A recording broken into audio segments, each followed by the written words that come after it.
Hello, everyone. Today we kick off week 3 of the spring split, and with teams picking up wins almost as if to explicitly screw over my analyst predictions, I'm excited to see what Mark, Z, Alorm, and Crumbs make of the games ahead today. More importantly than that, Crumbs, we're heading into the end of the first round robin this week. At the end of week 3, the split's moving so quick. It's moving so quick, and somehow Dignitas is close to the top of it. That's still the part that surprises me the most. Yeah, one of the many conundrums that we are going to explore in our countdown today. Let's go ahead and get a lay of the land when it comes to how the teams stand coming into this week. As you can see there, 100 Thieves, Cloud9 sitting atop the table. And then, of course, Dignitas TSM, as Crumbs mentioned, a bit of a surprise at 4-2 currently. And then followed by Evil Genius's lock-in champions Team Liquid tied at 3-3. Now today's games, they kick off with Counterlogic Gaming welcoming starting jungler Broxah to the roster as they face off against the first place Cloud9. With TSM and Evil Geniuses, they're going to be in Game 4 before we close out the day with Immortals opposite 100 Thieves. Now, before we hop into today's matches, though, I want to take a look at the results from last week and ask if you think teams are going to continue to rise or fall, starting off with a roster that had very high expectations coming into 2021, and that's TSM, who are currently on the rise, Crumbs. That's important to acknowledge. Yeah, they had a 3-0 week. It looked really good, and though that first game against Golden Guardians was really shaky, the fact that they beat Team Liquid in a really clean fashion and that win against Immortals is going to be a big boost to their confidence. They're finding that direction. We've heard from them now. You have Huni playing weak side, playing more towards Swordart. Everything's clicking for TSM, and with all the veteran power that was in this roster, it really was a matter of time until they found something that works. And I really think it's that momentum that they got from last week that's going to allow them to feel confident enough in what they're doing to advance to their potential. I do think, their next couple games coming up this weekend are going to be tough. And that's probably true for all three teams that we're going to be talking about in this segment. But, all teams that are generally at the top of the table right now, e.g. a little flip-floppy, Dig, we're still waiting to see a little bit. So they do have a bit of a tough schedule here. But I'm with Crumbs. I can see this kind of continuing on. I can easily see a 2-1 this weekend, even a 3-0 potentially if they're really hot. So I'm still with Crumbs that this is a team that is trending up, and they're going to keep trending up. Yeah, I agree with the uptrend, and mainly I think one of the biggest strengths they have right now is the switch in Huni's kind of play style, where before we'd always predict, like, okay, what kind of strong side champion are they going to give Huni? Like, he's always going to get some kind of counter pick, or he's always just going to be played around top. But Huni has displayed like a lot of change this season where he's more willing to play that weak side and he's willing to play tanks and engagers, and I think that helps a lot with the draft. So Bjergsen has a lot easier time working with the player he was given.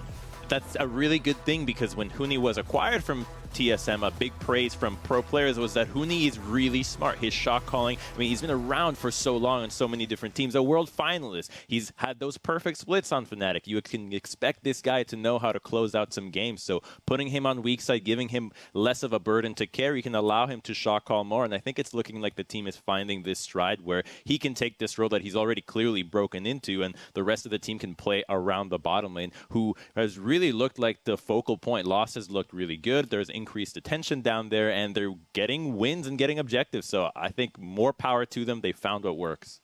Finding what works was important. The double Pantheon game for Swordart were some of his best games in North America thus far. I do think this is a team where you could see like a 2 steps forward, 1 step backwards kind of thing, where Huni has one of his games where he tries to play strong side again, maybe something goes wrong, or Swordart misses some plays again. But I don't think that speaks to the overall direction of the team, which I still think is improvement.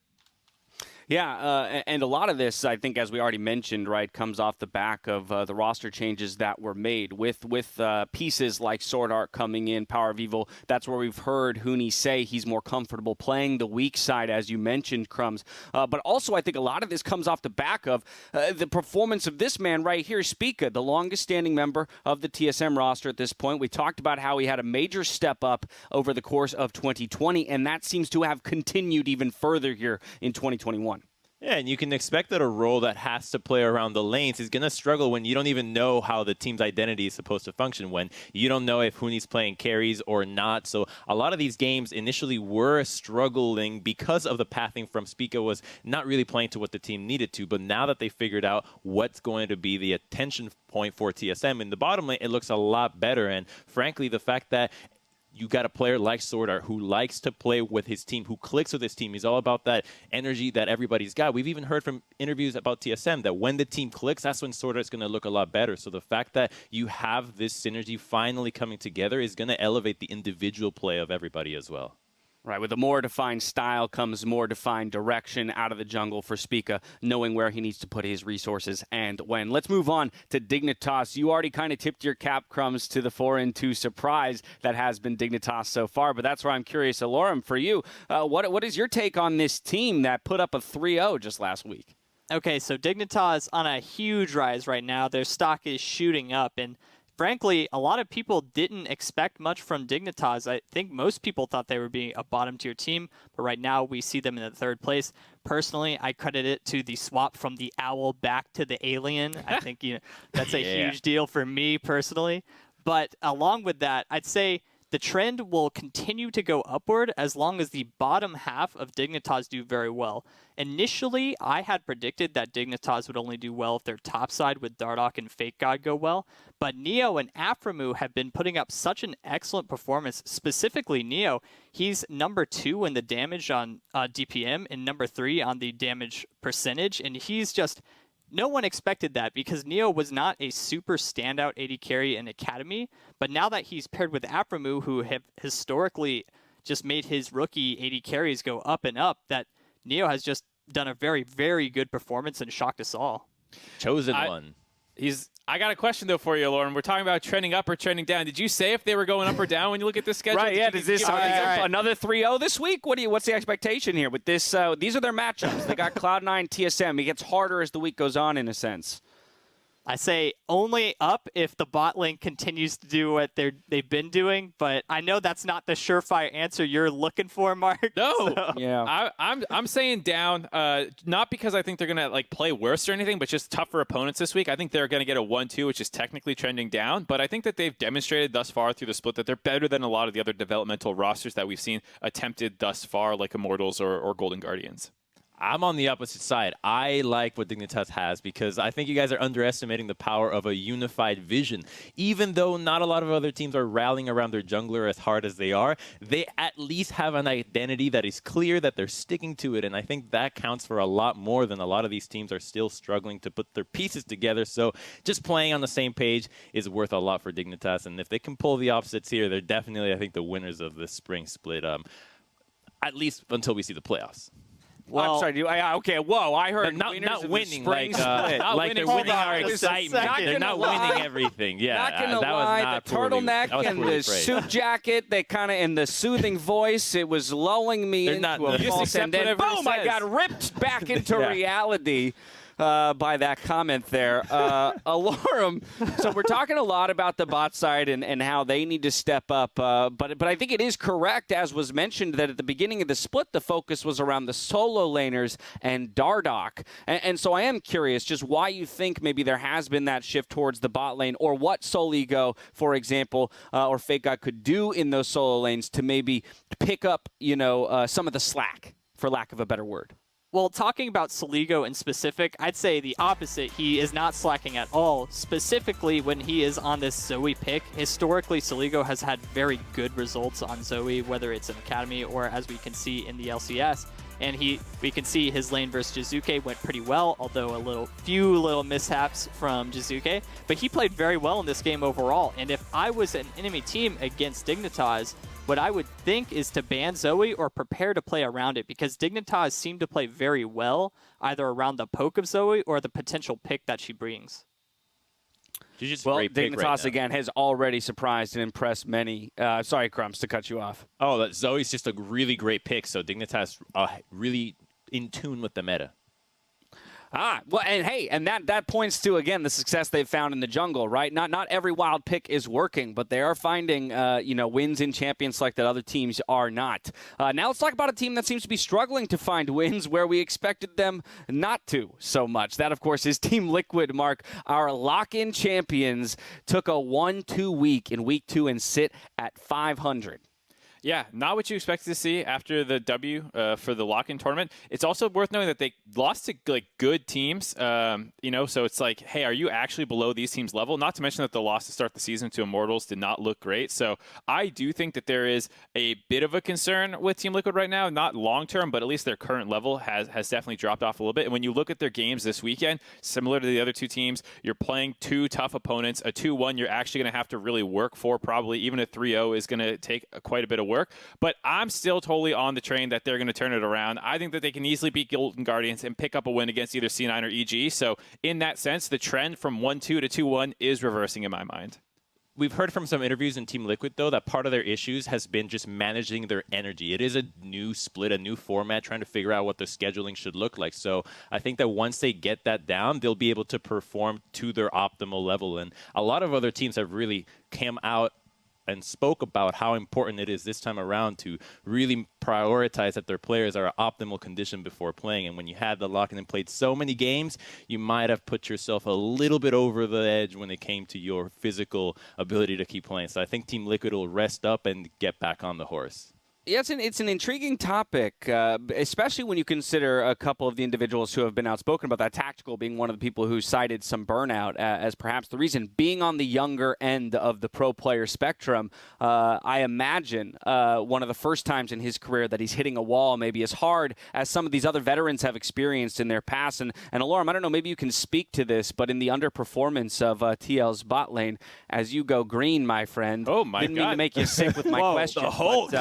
You're making me angry. If it's gonna, yeah. Young players don't burned make out. Alorum. Don't ask me that dumb question. All right, I retracted Alorum. My goodness. No, I think it's an interesting conversation around how the lifetime in the career of a player can, quote unquote, maybe callous them to, to some of the burnout that can be experienced. But by virtue of playing so many games in lock-in, already Tactical at a young age is experiencing that much earlier on in the year than he would have in the past.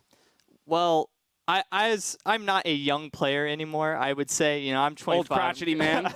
Yeah, I've got my cane already whenever I walk anywhere. But I wouldn't. It's hard to say and speak on behalf of Tactical because he is Fair. younger than me and he came in later on. But as you keep playing the game, I know when I was in high school or, when I was in my young 20s, I could play League all day. I'd finish my scrims and was like, man, I can't wait to get back into solo and keep playing the game. And Tactical probably plays the game a lot more than I did, and he has made playoffs many times, right? So when you're playing those competitive games and you make playoffs, you have a whole extra month or even potentially 2 months of more scrims, and then that means your break is lower. That means you're playing the game more and more and more. So it's understandable to get burnout at that point, especially for someone who has played so many games and he's playing at such a very high level that his mindset always has to be in this super competitive mode. So hopefully it doesn't last very long, and I'm pretty confident that he can kind of set himself a system where he doesn't get burnout. But I think it's understandable that that is kind of a John of his.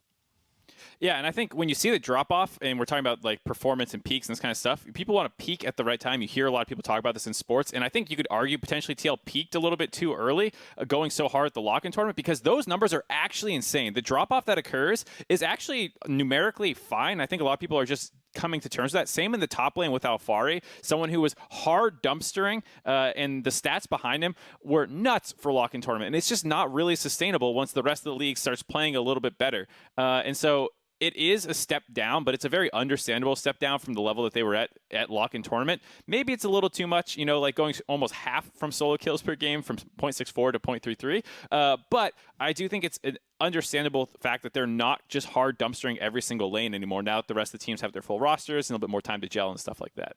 I think that's the point right there, is that it was an unsustainable statistical run by them in the lock-in tournament, but you'd like to maybe split the difference between where they were and where they are now. But either way, looking for them to at least put up a 2-1 performance and get back in the running for top team in the LCS. We are going to step away, but as we go, let's listen in on the comms for the neck-and-neck matchup between Team Liquid and TSM in this week's Mic Check. Level 1. They have Nautilus. Level 1 they have We Nautilus and should be Zoe. hard winning. We should be hard winning, yeah. You good luck? Fighting AD no clunk. I did no flash, I did no flash.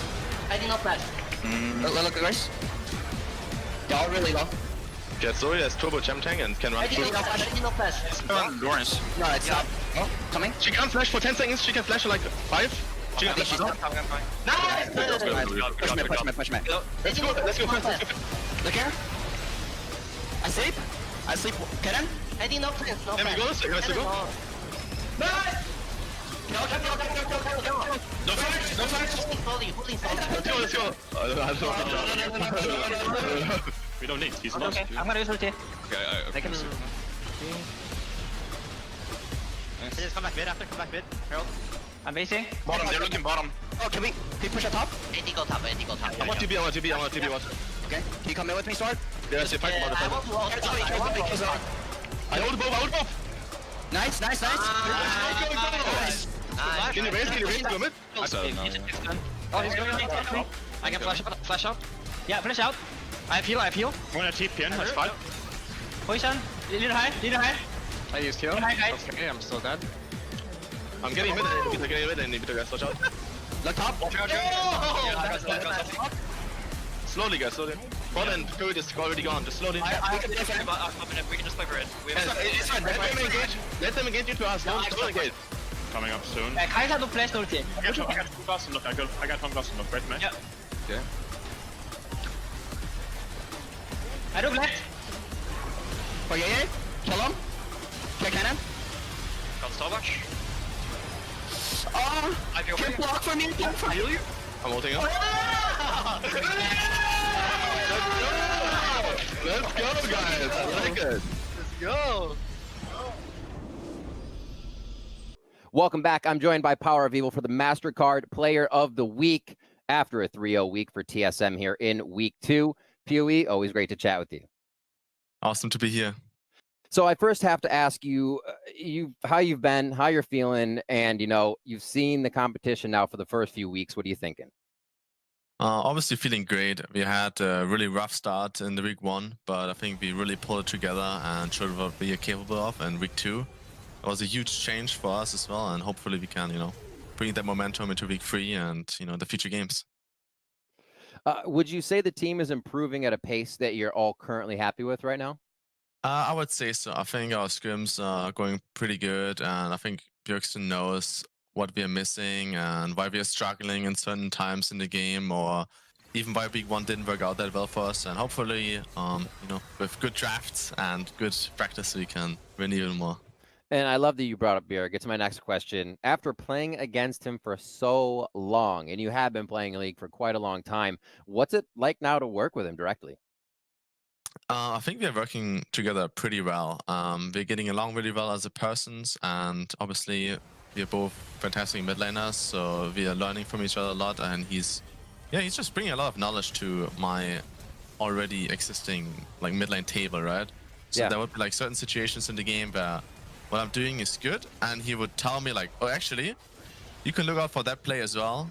And I'm like, okay, actually, now I have 2 options for the next time I'm in that same situation, right?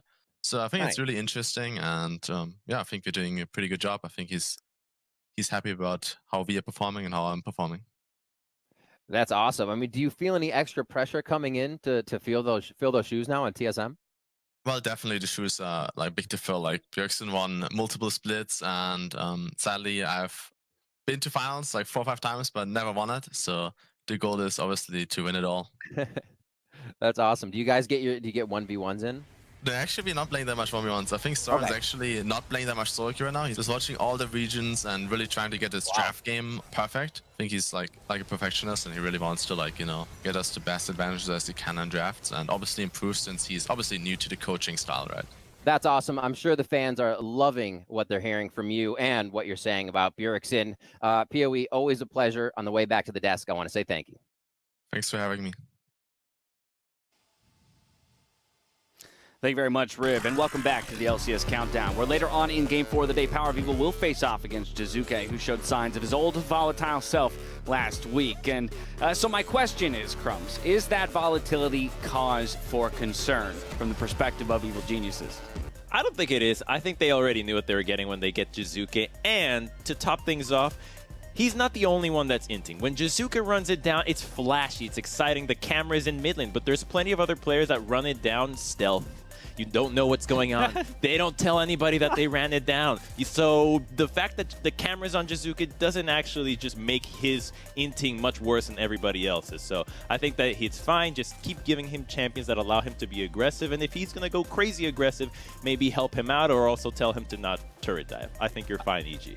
I think the specularity or the spectacle of his deaths catch people's eyes. Sorry, I'm bad with words. It's only 1 per game for his ISO deaths, which is actually not that high. I think it's just because there's a number of games where it doesn't happen at all, and you don't really think of those. But then when he has the game where it's 2 or 3 times, it really jumps out to you. So I do think he's actually not even that volatile. It's just when he has the blow-up games, it's very notable.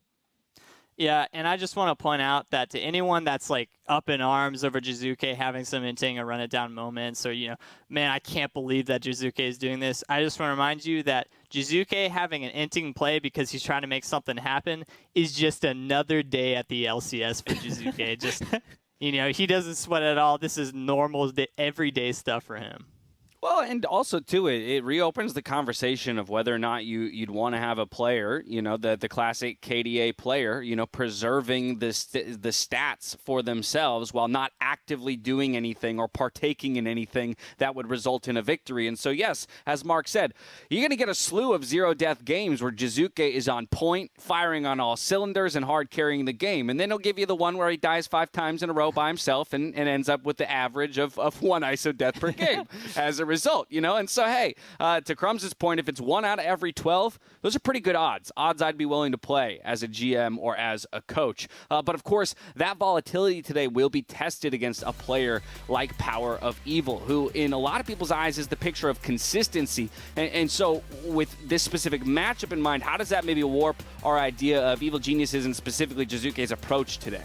So I think usually when EG is doing decently, they'll just have the mid lane be very stable because I think Jizuke is a player that plays up to the level of the opponents. If the opponents are giving him the opportunities to try to go really aggressive and he has that matchup, he will do that. He was against Soligo with Lucian into Zoe, so he wanted to do a whole lot more. Here against PoE, I think he'll be a lot more reserved. You'll probably just see a control mage or maybe his Echo or LeBlanc Rise, these kinds of picks. So I think that because he's up against a more experienced mid laner, he'll also show a better performance.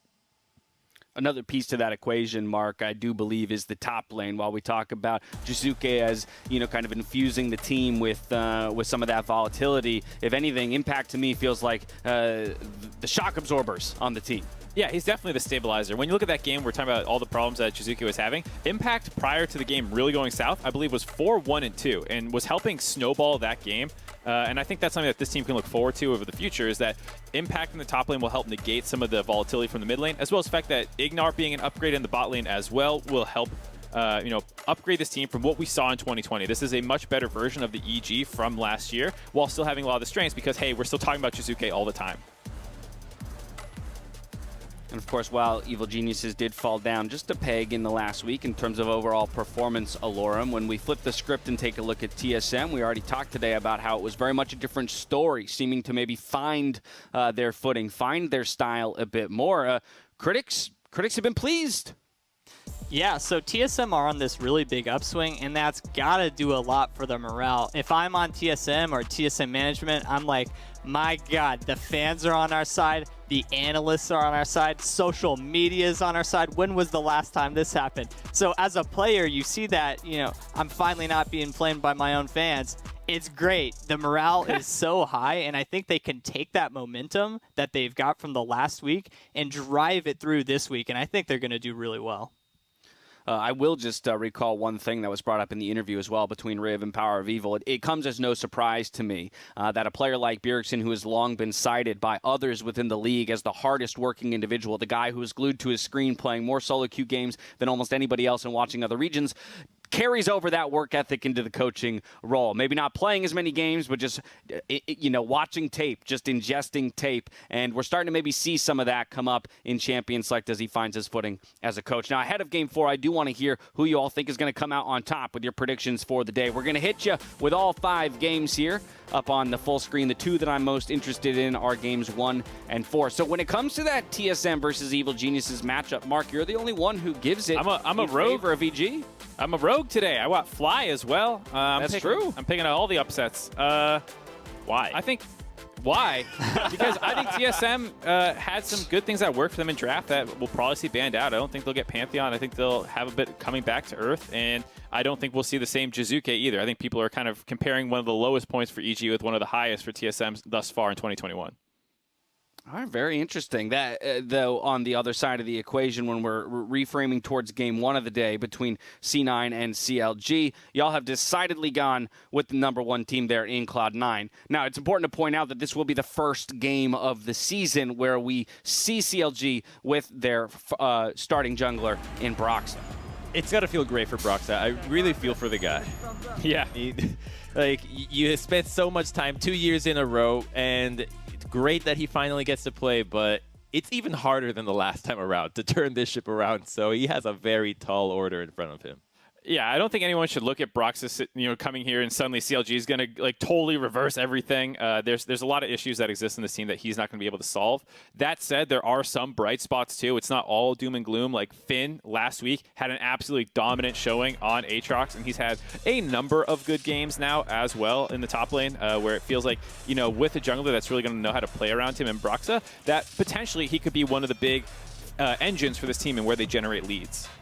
Right, and so Finn, as we're seeing here, he really dominated top this game, and that was right after Niles did the tweet about on the Valentine's Day about how it's going to be top gap. Although it was a gap, it might have gone toward Finn's favor. That being said, for today's matchup against Fudge, he's kind of playing against a player that's somewhat in a similar position as Niles, where they came in pretty hyped, but they have had some lackluster performances, to say the least. And so the question is, has Fudge improved significantly from last week to where he has a better matchup now? Or is C9 just going to roll CLG throughout the entire map, which could be happening because CLG, frankly, has not had enough time with Broxah or any time to practice. So this is potentially CLG's worst week, and I don't want people to get up in arms about how bad CLG is right now, because give them a little bit of time, all right? Broxah just got here. They might need an extra week or two to really build synergy. Yeah, and you're up against Blabber, right? Blabber has been kicking ass this year. He has been an incredible jungler that makes every lane a mismatch, so I would watch out for that guy as well. I like that we're calling attention to more than just Broxah when it comes to the CLG side, because I think as was part of the narrative last year that you guys mentioned, 2 times now he's come into the league late with kind of this aura of being able to fix every issue that a team has, and there needs to be maybe some cautious optimism that while maybe a few things will step up and trend positively, this is going to be an investment of time if CLG is ultimately going to get anywhere, having just gotten him off the plane days ago. Now, with all of that said, it's time for us to dive into Broxah's first game under the CLG banner, so we're going to hand it over to Pastry and Kobe for the call.